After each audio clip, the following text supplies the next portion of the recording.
आपने महसूस किया होगा कि जो लोग अच्छे कर्म करते हैं वो परेशान रहते हैं, वही जो बुरे कर्म करते हैं वो खुशी से रह रहे होते हैं।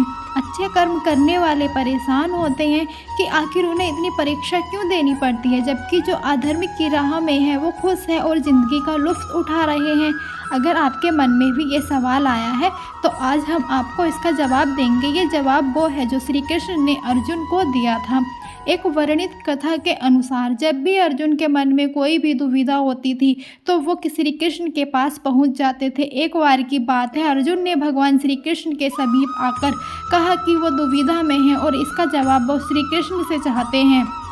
श्री कृष्ण ने कहा कि क्या सवाल है। अर्जुन ने कहा, मुझे ये जानना है कि अच्छे लोगों के साथ हमेशा बुरा ही क्यों होता है, वही बुरे लोग खुशहाल होते हैं। अर्जुन के मुंह से ऐसी बातें सुनकर श्री कृष्ण मुस्कुराए और कहा, मनुष्य जैसा सोचता है और महसूस करता है वैसा कुछ नहीं होता, बल्कि अज्ञानता की वजह से वो सच्चाई नहीं समझ पाता है। अर्जुन उनकी ये बात समझ नहीं पाए। इसके बाद श्री कृष्ण ने अर्जुन से कहा, पार्थ, मैं तुम्हें एक कथा सुनाता हूँ, उसे सुनकर तुम समझ जाओगे कि हर प्राणी को उसके कर्म के हिसाब से ही फल मिलता है। प्रकृति हर किसी को अपनी राह चुनने का मौका देती है। अब वो मनुष्य की इच्छा पर निर्भर करता है कि उसे धर्म की राह चुननी है या अधर्म की।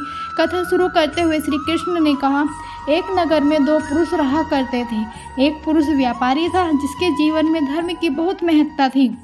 वो पूजा पाठ में व्यतीत रहता, वो हर रोज़ मंदिर जाता था और दान धर्म भी करता था और हर रोज़ भगवान की पूजा करता था। वही दूसरा पुरुष बिल्कुल विपरीत था। वो हर रोज़ मंदिर तो जाता था लेकिन पूजा करने नहीं, बल्कि मंदिर के बाहर से जूते चप्पल चुराने। उसे दान और धर्म से कोई लेना देना नहीं था। समय बीतता गया और एक दिन बहुत जोर की बारिश हो रही थी। इस वजह से मंदिर में पुजारी के अलावा कोई नहीं था। ये बात सब दूसरे पुरुष को मिली तो उसने कहा कि ये सही मौका है मंदिर का धन चुराने का। पंडित से नज़र बचाकर उसने मंदिर का सारा धन चुरा लिया। उसी समय धर्म कर्म में विश्वास रखने वाला व्यक्ति भी मंदिर पहुंचा। दुर्भाग्य से मंदिर के पुजारी ने उसे ही चोर समझ लिया और चिल्लाने लगे। वहाँ लोग एकत्रित हो गए और उसे बहुत मारा।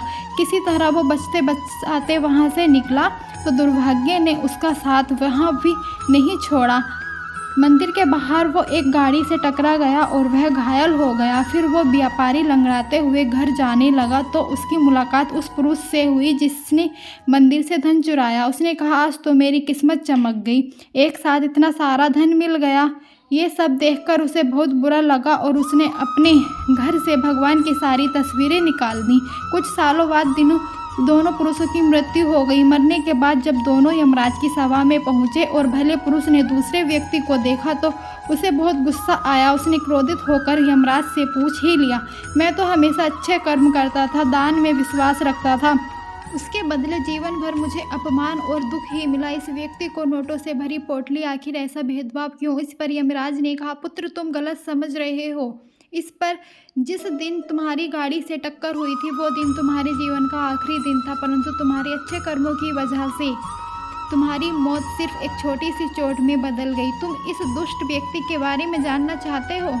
दरअसल इसके भाग्य में राजयोग था, मगर इसके कुकर्मों और अधर्म की वजह से वो सिर्फ एक छोटी सी धन की पोटली में बदल गया।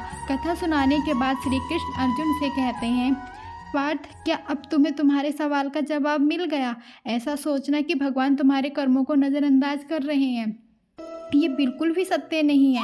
भगवान हमें कब क्या किस रूप में दे रहा है मनुष्य को समझ में नहीं आता है, मगर आप अच्छे कर्म करते रहें तो भगवान की कृपा हमेशा बनी रहती है। इसलिए अपने अच्छे कर्मों को बदलना नहीं चाहिए, क्योंकि उसका फल हमें इसी जीवन में मिलता है। इसलिए मनुष्य का फर्ज है कि वो हमेशा अच्छे कर्म करते रहें, क्योंकि श्री कृष्ण ने गीता में भी बताया है कि किसी के द्वारा किया गया कर्म बेकार नहीं जाता, चाहे वो अच्छा हो या बुरा। बहुत बहुत धन्यवाद आप लोगों का इस कहानी को इतनी तसल्ली से और अंत तक देखने के लिए। और अगर आपको ये वीडियो पसंद आई हो तो वीडियो को लाइक करें और शेयर करें, और दोस्तों सब्सक्राइब करना ना भूलें और बेल आइकन ज़रूर दबा दें ताकि अगली वीडियो की नोटिफिकेशन आप तक तुरंत ही पहुंच जाए। धन्यवाद।